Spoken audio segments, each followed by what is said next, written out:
Hello everyone guys. I welcome you all to Think Global Education Services SAT math class. And today guys, we're going to be doing a very small topic on simple interest and compound interest. That's a very basic topic that we have in SAT.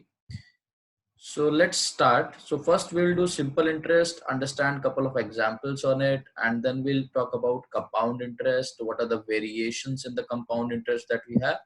And we'll try to look for a couple of examples there. So guys, let's start with simple interest. So I'll start with the formula. Simple interest, the formula is P into R into T over 100, where P stands for the principal amount,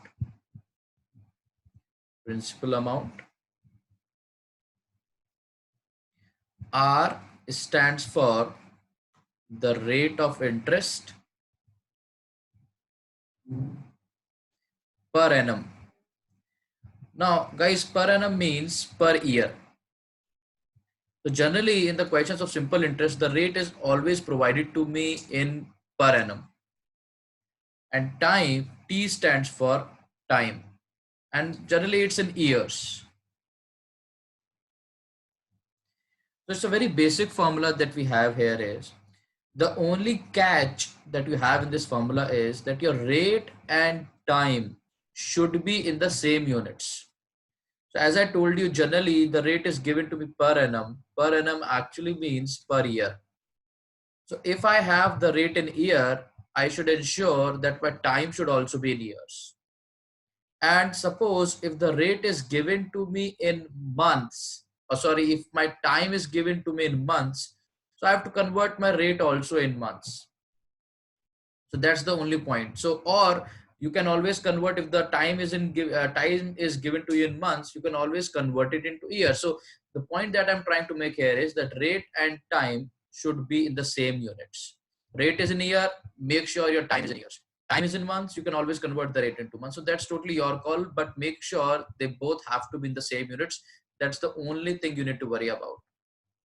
Now that's the formula for simple interest. And if I want the simple amount, so how do we figure out the simple amount? We'll take the interest, simple interest plus the principal.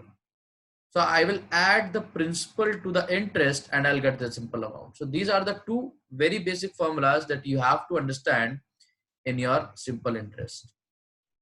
So guys, let's take a formula and try to apply that formula in a particular question. So let's take a particular question, guys. So this is the question which says that Jack deposited $10,000 in his bank. So I understand the principal here is $10,000 for only 9 months last year. So the time is actually given to me in months, 9 months. The bank gives simple interest at a rate of 8% per annum. So you can see that the rate is actually given to me per annum. Per annum means what? Year. The rate is actually 8% per annum. What would be the interest earned? So they're simply asking me what will be the interest earned by Jack. So as I already discussed the formula for simple interest is principal into rate of interest into time divided by 100. So principal here is $10,000. Rate of interest is 8% per annum. So the interest is in years. So let me convert my time into years, which is 9 months. Now you have to be very careful that this 9 is actually in months. So how do we convert month into year? I know 1 year has 12 months. Or I can say basic unitary method, 12 month is equal to 1 year. So 1 month will be actually be 1 by 12 years. And 9 months will be 9 by 12 years. So what I need to do, the very basic idea is, if you want to convert the months into years, you just have to divide by 12, correct? So this 9 is already there. I want this 9 months into years. So I'll make sure that I'll divide this 9 by 12, and hence I ensure that the rate is also in years and the time is also in years. So guys, if we solve this, the 0 will get cancelled out. This 12 and 8 will cancel out with this 4. 4 goes 2 times, 12 goes 3 times, 3 goes 3 times. So eventually I'll get 3 into 2 into 100, that is actually $600. So do you realize the question is simply asking me the interest, and the interest here is $600. That's option number C. So as we discussed here, the formula is pretty straightforward: principal into rate into time into 100, but make sure that your rate and time should be in the same units. So the rate was given to me per annum, that was yearly. So what I did, I just converted my time into years because the time was given to me in months. And how do we convert that? Simply just by dividing it with 12, I can convert month into years. That's the only thing you should worry about. Let's take another example and try to figure out the amount this time. So guys, here, as I can see in this question, if simple interest is given every month on $2,000 at a rate of R% per annum. Okay, so as I can see, the principal is $2,000. The rate of interest is a variable which says R% per annum. Again, it's yearly. Now this time, rather than asking me the interest, they are asking me what would be the amount after 3 months. Okay. So the time here is actually given to me 3 months. Again, if you notice, the time is in months. The rate is R% per annum. So let's keep this formula. Simple interest is equal to principal into rate into time over 100. But I'll ensure this is already in per annum. So I'll convert this month into years. And I already discussed that in the previous question. How we'll do that? I'll just divide it by 12. So it's actually 3 by 12 years. So the simple interest earned will be, principal is 2000. Rate of interest is R only per annum. Time is actually 3 by 12. So I'll just apply in the formula and I'll get the value of interest. If I solve this, goes 5 times. So it actually becomes 5R. So I'll just keep it in this variable. So that simple interest is equal to 5R. But be careful, this time they're not asking me the interest, they're asking me the amount. And I have already discussed the formula for amount. Now, if I really want the simple amount, what will I do? I will take the interest and add the principal to the interest and I'll get the amount. I already have the interest, which is 5R, plus principal is actually $2,000. So plus 2,000. So that's my answer.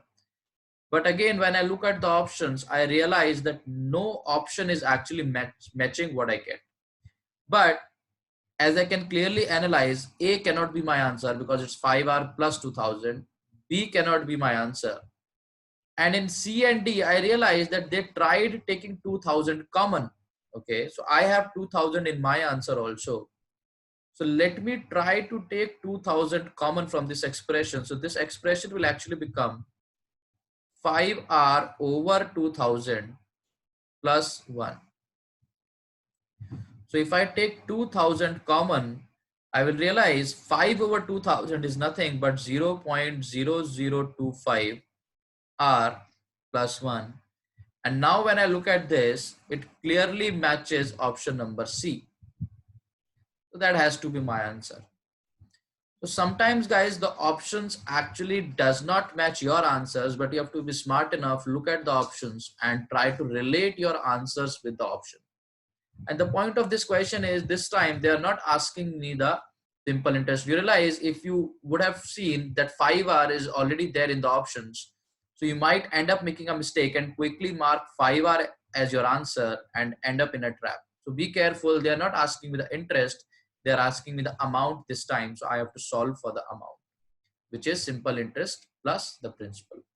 So guys, this is very basic funda in simple interest, nothing much here. So we have tried these two questions, understand the formula. Now let's talk about the compound interest, which is much more interesting than simple interest. So guys, now let's talk about compound interest. Now guys, there is no direct formula for the compound interest. The direct formula is actually for the compound amount, which is given to me by principal 1 plus r over 100 raised to the power n, where p stands for the principal amount,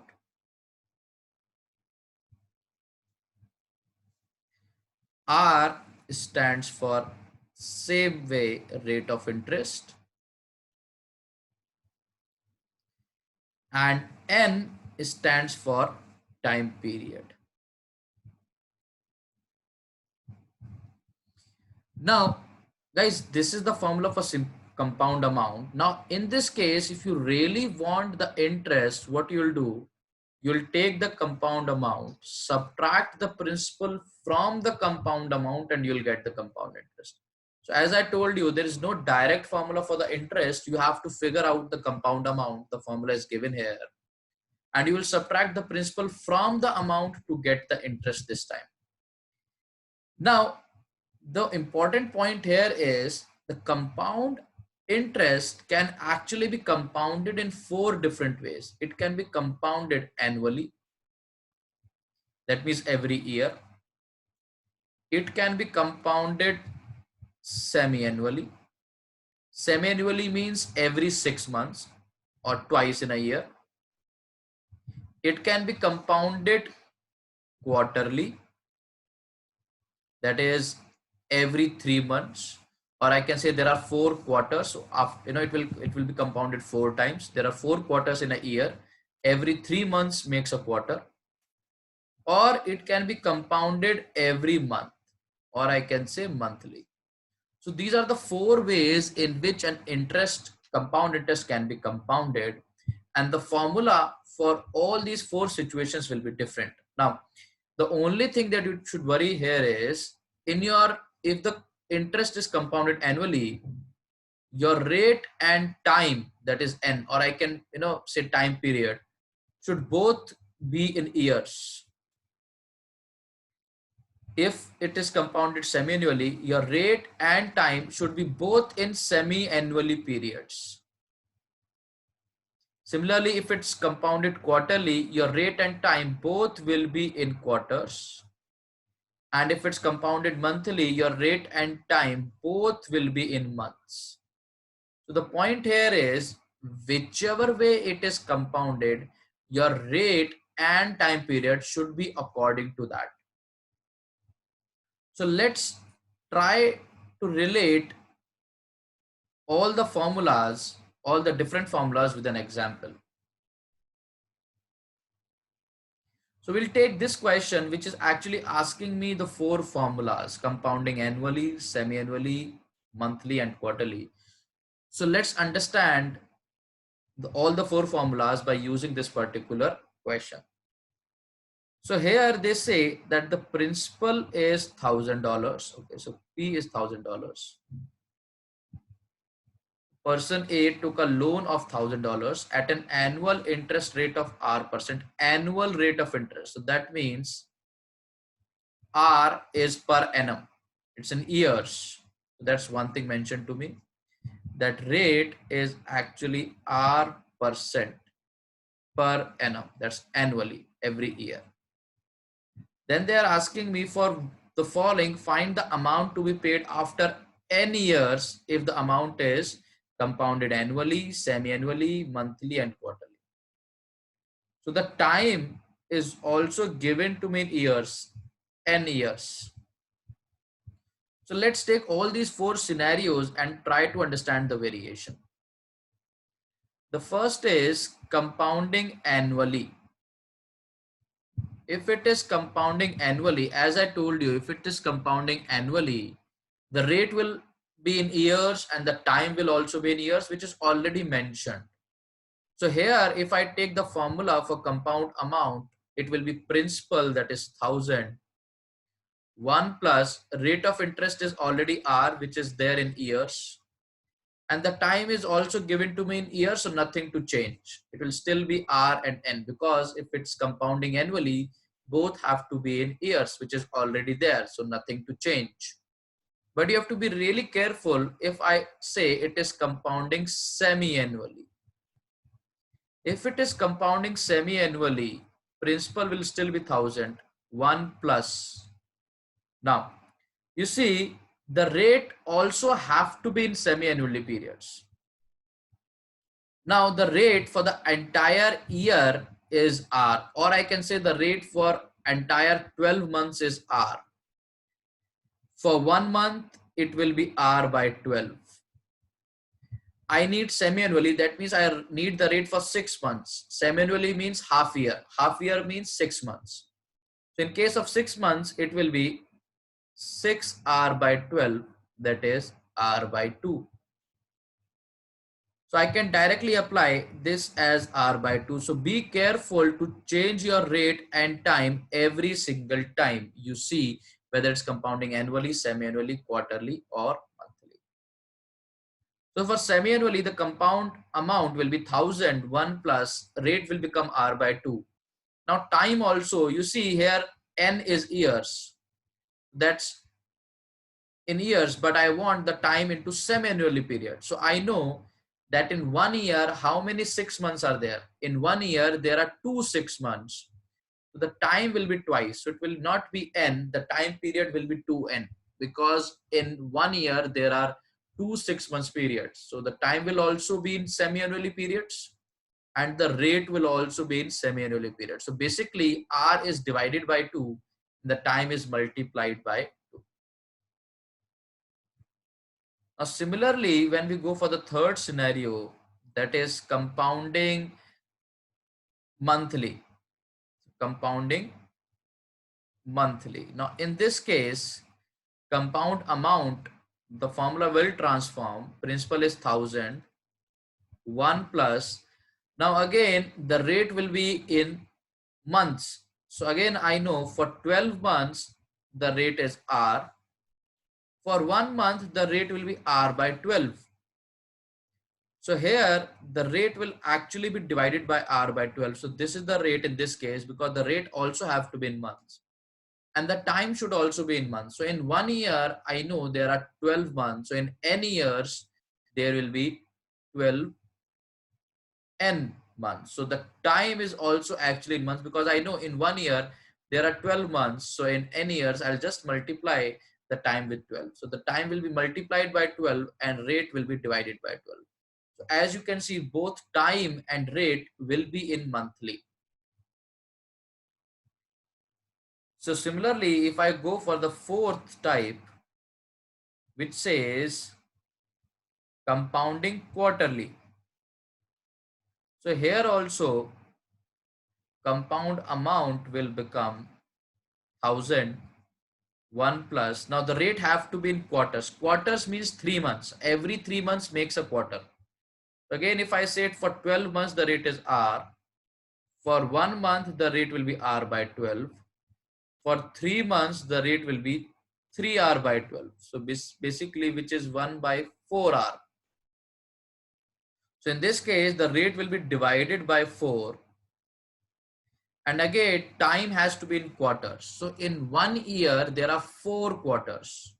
So in N years, there will be 4N quarters. So the time is also in quarters and the rate is also in quarters. So you see, you have to be very careful and convert or modulate your formula according to whichever way it is compounded. It's very important, guys, to understand the formula. So I believe you get this.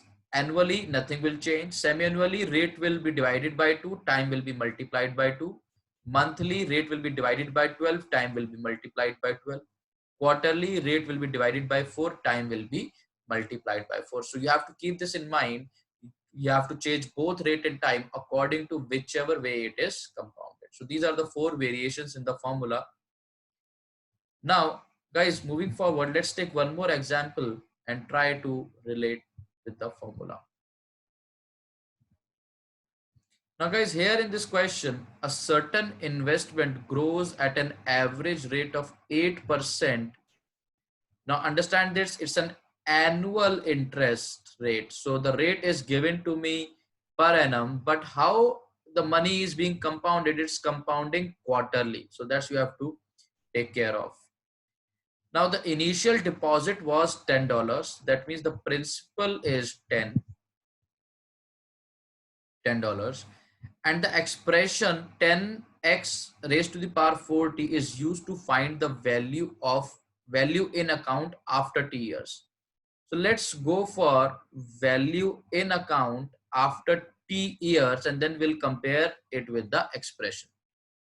So principal is $10. Rate is actually 8% per annum because that's an annual rate. And the time is t years. But make sure this is actually compounding quarterly. So you have to make sure that your time is also in quarters and your rate is also in quarters. So principal is 10. So if I use the formula for compound amount, that is principal is 10, 1 plus. Now, if the rate is 8%, I have to figure out for quarters. And I told you before, for quarters, I just divide by 4. So you don't have to use that unitary method again and again. You should know for monthly, you divide by 12. For quarters, you divide by 4. And for semi-annually, you divide by 2. So the rate will be 8 by 4 by 100. And the time will also be in quarters. So in 1 year, there are 4 quarters. So in t years, there will be 4 t quarters. So the time is also in quarters. The rate is also in quarters. So eventually, this will come out to be 8 by 4 is 2. So 1 plus 2 by 100 raised to the power 4t. If I solve this further, that will be 10, 1.02 raised to the power 4t. This is what I get. Now they are saying the expression 10 into x raised to the power 40 is used to find the value. So basically, I can directly say that this value that I found out is actually equal to 10, 1.10 into x raised to the power 4t. They are simply asking me the value of x. What is the value of x? Now, when I compare both the expressions, I can see 10, 10. I can see raised to the power 40, raised to the power 40. So do you realize x has to be equal to 1.02? In this case, x actually becomes 1.02. So that's my answer. Now, the point that you have to worry about here is that this word quarterly. So if you miss this word, you will make a mistake. So the point here, when you are compounding, you have to be very careful that in which way it is compounding. If it's compounding annually, semi-annually, quarterly, or monthly, and your formula will be according to that. You apply that, and I hope you'll not make a mistake in simple interest and compound interest. So guys, that's it from my side, and thank you for watching this video. Take care, guys.